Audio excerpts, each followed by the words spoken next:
नमस्कार, आपके साथ मैं हूं अभिलाषा पाठक। यूपी चुनाव में जीत के लिए सभी दल मुद्दों से ज्यादा जाति को साधने में लगे हुए हैं और इसलिए अपने वोट बैंक के हिसाब से जातियों पर दांव लगाए जा रहे हैं। इस वक्त सूबे में निषाद समुदाय काफी चर्चा में है। सवाल यह है कि निषाद चर्चा में क्यों है, देखिए इस रिपोर्ट में।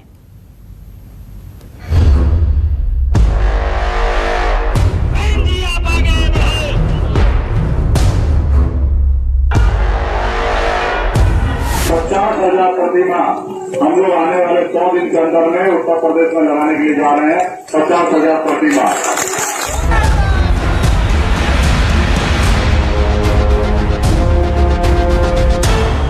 मैं तो पिछड़ा नहीं, अति पिछड़े में पैदा हुआ हूँ। मुझे पूरा भरोसा है कि अब ये लोग इनके किसी भी प्रकार के बहकावे में नहीं आएंगे। मुझे तो आज तक भी नहीं मालूम कि प्रधानमंत्री कौन से कास्ट के हैं।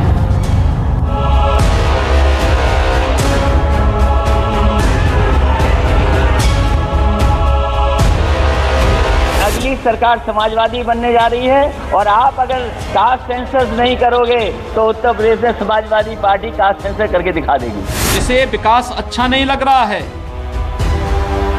वे लोग देश में भी और प्रदेश में भी दंगा, जातीय दंगा भड़काना चाहते हैं। कि सियासी परिस्थितियां बिल्कुल वैसी ही हैं। जब सभी दल अपनी चुनावी बैतरणी पार करने के लिए उसी निषाद समाज की मान मनोबल में लगे हैं, क्योंकि निषाद वोट बैंक पर दावा ठोकने वाले सभी छोटे दल ये संदेश देने की कोशिश में हैं कि 2022 की सियासी पतवार उनके ही हाथ में है। दावा किया जा रहा है कि निषाद समाज अपने मजबूत वोट बैंक से कई सीटों पर दिग्गजों का खेल खराब कर सकते हैं। इसलिए चुनौतीपूर्ण चुनाव में कोई भी पार्टी जोखिम नहीं उठाने से बच रही। बीजेपी हो या फिर एसपी या दूसरे दल, सभी की कोशिश है कि निषाद वोट बैंक उनके साथ ही रहे। इन्हें भी किसी बड़ी पार्टी के साथ जाने में कोई गुरेज नहीं है, लेकिन अपनी राजनीतिक हैसियत बढ़ाने के लिए वो इसकी बड़ी कीमत वसूलने की कोशिश में है। साल 2022 के चुनाव में सभी दल नए नए फॉर्मूले के साथ चुनाव मैदान में उतर रहे हैं। शाम दाम दंड भेद की नीति अपनाकर सभी पार्टियां उत्तर प्रदेश के सियासी समर में सिकंदर बनना चाहती हैं। शायद यही वजह है कि सभी दल जातीय समीकरणों को साधकर चुनावी हवा अपने पक्ष में करना चाहती हैं। यूपी में निषाद वोटरों को लेकर बीजेपी और एसपी अपने अपने समीकरण ठीक करने में जुटी है। बीजेपी ने डॉक्टर संजय निषाद को साथ रखा है तो एसपी का भी जोर कुछ बड़े निषाद नेताओं को अपने पाले में करने का है। इस सियासी दावपेच के बीच राजनीतिक दल फूलन देवी के बहाने भी निषाद समाज के बीच अपनी पकड़ बनाने की कोशिश कर रहे हैं। खुद सन ऑफ मल्लाह कहने वाले विकासशील इंसान पार्टी के अध्यक्ष मुकेश सहनी ने ऐलान कर दिया है कि उनकी पार्टी फूलन की 50,000 प्रतिमाएं घर घर पहुंचाएगी। साथ ही लॉकेट और कैलेंडर भी बांटे जाएंगे। मुकेश सहनी बिहार सरकार में मंत्री हैं और 2022 के चुनाव में उनकी पार्टी यूपी में पूरी ताकत झोंकने की तैयारी में है। दावा किया जा रहा है कि मुकेश सहनी की पार्टी यूपी में 165 सीटों पर अपने उम्मीदवार उतारेगी। हर घर तक फूलन देवी का प्रतिमा हम भेजेंगे। लोग इस धरती पर, इस देश में राम को मानते हैं, कुछ लोग रहीम को मानते हैं और हमारा मानना है कि हम फूलन देवी को मानते हैं और इसलिए हम लोग पूरे उत्तर प्रदेश में 50,000 प्रतिमा भेजने का काम करेंगे। 5 लाख लॉकेट उत्तर प्रदेश में भेजेंगे और 10 लाख कैलेंडर के साथ उत्तर प्रदेश में हर घर में, निषाद के घर में फूलन देवी होंगे। जो लोग फूलन देवी को मानने वाले लोग हैं उनके घर पे फूलन देवी का प्रतिमा होंगे। सवाल ये है कि चुनाव से पहले सियासत में एक बार फिर बैंडिट क्वीन फूलन देवी की एंट्री क्यों हुई है? 2022 के चुनाव से पहले फूलन देवी के नाम पर यूपी बिहार में एक वोट बैंक तैयार करने की कोशिश हो रही है। राजनीति में अगर किसी जाति विशेष का वोट बैंक तैयार करना हो तो एक प्रतीक की खोज की जाती है। इस बार भी कुछ ऐसा ही हो रहा है। यूपी में निषाद जाति के वोट बैंक के प्रतीक के रूप में फूलन देवी को स्थापित करने की कोशिश हो रही है। फूलन देवी ने समाज के कमजोर तबकों के अधिकार की लड़ाई के लिए बंदूक उठा ली थी। अब यूपी में निषाद पार्टी फूलन देवी के नाम पर महिला आत्मरक्षा केंद्र बनाने का दावा कर रही है। निषाद समुदाय के सहारे सियासत में किंग मेकर बनकर उभरे मुकेश सहनी बिहार में एनडीए में शामिल हैं, लेकिन विधानसभा चुनाव से पहले वो यूपी में अपनी ताकत बढ़ाने की फिराक में है। इसमें कोई शक नहीं है कि हिंदी पट्टी और खास तौर पर यूपी बिहार में अति पिछड़ा जाति की लिस्ट में निषाद समुदाय का काफी ज्यादा राजनीतिक महत्व है। निषादों की इसी ताकत को समझते हुए 1994 में मुलायम सिंह यादव ने फूलन देवी को अपनी पार्टी में शामिल किया। मुलायम सरकार ने उस वक्त फूलन से 55 केस वापस लिए। फिर 1996 के लोकसभा चुनाव में फूलन को मिर्जापुर से टिकट दिया। पहली बार में ही फूलन देवी मिर्जापुर से सांसद बन गई। फूलन देवी एसपी से 2 बार सांसद बनी। यही वजह है कि हत्या के 20 साल बाद एक बार फिर फूलन देवी निषाद वोट बैंक की वजह से ही यूपी की सियासत में जिंदा हो गई हैं। फूलन देवी जी का स्वर्ण जयंती समाजवादी पार्टी ने मनाया था और आज से नहीं, एक लंबे वक्त से उनकी जयंती हमेशा मनाती चली आई समाजवादी पार्टी। हमेशा उनके हकों की लड़ाई समाजवादी पार्टी ने लड़ा है।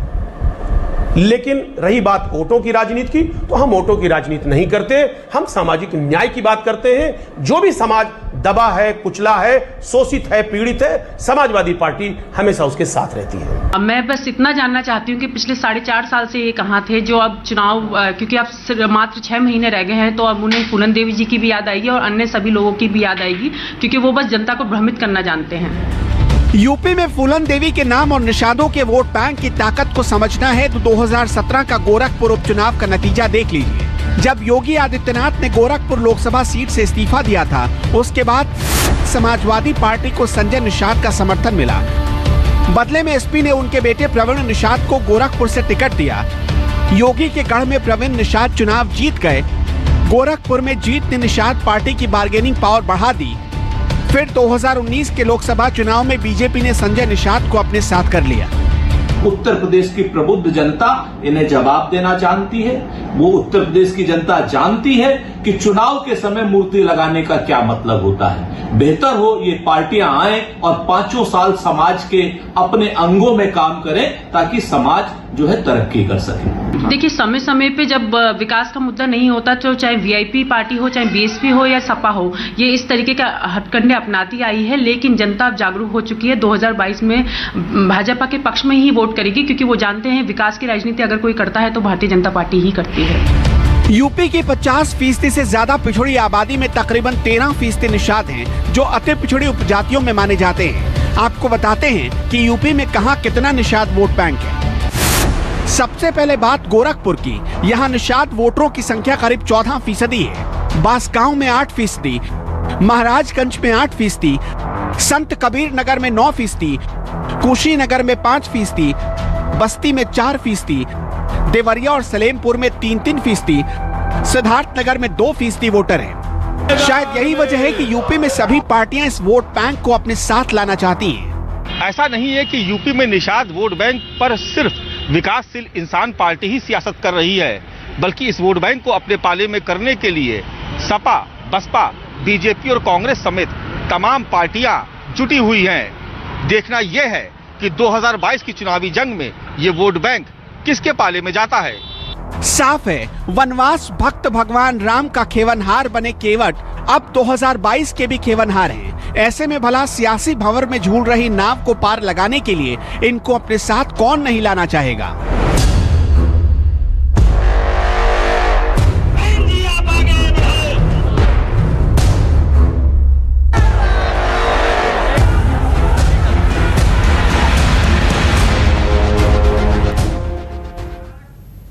2022 के चुनावी अखाड़े में एक तरफ निषाद समुदाय पर दांव लग रहे हैं, तो दूसरी तरफ पटेल बिरादरी भी सुर्खियों में है। कहा जा रहा है कि बिना पटेल बिरादरी के यूपी की सत्ता में आना संभव नहीं है। कैसे, देखिए इस रिपोर्ट में। मोदी कमल निषाद मांग रहा है हिंदुस्तान। जय जय श्री राम, जय जय श्री राम, जय जय श्री राम। भारतीय जनता पार्टी असली मुद्दों पर बहस नहीं करना चाहती।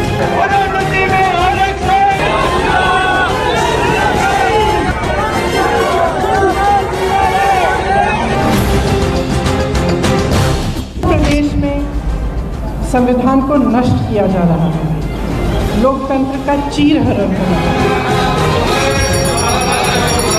उत्तर प्रदेश के कानून और व्यवस्था को देश में सबसे आगे ले जाने का हिंदी मैदान में हम आपके साथ हैं। किस्म किस्म के हथकंडे इस्तेमाल करके लोगों की भावनाओं को भी भड़का रहे हैं। जब तक पिछड़े शोषित जातियों का उनकी आबादी के अनुपात में उनका प्रतिनिधित्व कायम नहीं हो जाता, तब तक सामाजिक न्याय की संकल्पना पूर्ण रूप से साकार नहीं हो सकती है। यूपी में चुनाव है, सियासी पार्टियों में तनाव है। कोई जीत के लिए आरक्षण का सहारा ले रहा है, तो कोई ध्रुवीकरण की धुरी पर चढ़कर विजयनाथ की कोशिश में है, तो कोई मंदिर मस्जिद करके सियासत का शूरवीर बनना चाहता है। 2022 के इस महासमर में जाति धर्म की सियासत एक बार फिर बुलंद हो रही है। राजनीतिक पार्टियां अपने हिसाब से तमाम जातियों को साधने की फिराक में हैं। कोई निषाद के वोटों से चुनाव जीतना चाहता है, तो कोई कुर्मी वोटों के सहारे किंग बनने की कोशिश में है। 2022 के चुनावों में ओबीसी में यादवों के बाद दूसरी सबसे बड़ी ताकतवर जाति कुर्मी या पटेल अपना रुख किस तरफ करेंगी, ये अभी से साफ नहीं है। लेकिन इस वोट बैंक को साधने की कोशिश अभी से शुरू हो गई है। यूपी में करीबन 36 सीटों पर ये जाति निर्णायक भूमिका में है। बात करें यूपी विधानसभा की, तो मौजूदा दौर में सूबे में 26 कुर्मी विधायक हैं। 2017 में 1989 के बाद सबसे ज्यादा कुर्मी विधायक विधानसभा पहुंचे हैं। इस तरह से कुर्मी विधायकों ने यादवों को पीछे छोड़ दिया है। यूपी में कुर्मी बिरादरी कई वर्गों में बटी है। यूपी में कुर्मी जाति को पटेल, गंगवार, सचान, निरंजन, वर्मा नामों से जाना जाता है। यूपी के हर इलाके में इनका दबदबा है। उत्तर प्रदेश में पटेल समाज बहुत ही निर्णायक भूमिका में है, लेकिन पिछले 4.5 साल से उत्तर प्रदेश में जो बीजेपी सरकार है, इसने पटेल समाज के लिए कुछ नहीं किया है। अगर सबसे ज्यादा पीड़ित समाज है उत्तर प्रदेश में, तो दलितों के बाद दूसरे नंबर पर पटेल समाज है। कांग्रेस पार्टी ने कभी भी न धर्म की बात की, न जाति की बात की, न अन्य किसी सांप्रदायिकता की बात की। कांग्रेस पार्टी हमेशा बेरोजगारों की बात करती है, नौजवानों की बात करती है, किसानों की बात करती है, मजदूरों की बात करती है, वंचितों की बात करती है, शोषितों की बात करती है और महिलाओं को सम्मान दिलाने की बात करती है। नमस्कार, मैं हूं मानक गुप्ता। अगर आपको हमारा ये वीडियो पसंद आया हो तो इसे लाइक और शेयर जरूर करें, और हाँ, हमें सब्सक्राइब और फॉलो करना ना भूलें, ताकि आप देश और दुनिया की कोई खबर मिस ना करें। तो जुड़े रहिए हमारे साथ और देखते रहिए न्यूज़ 24।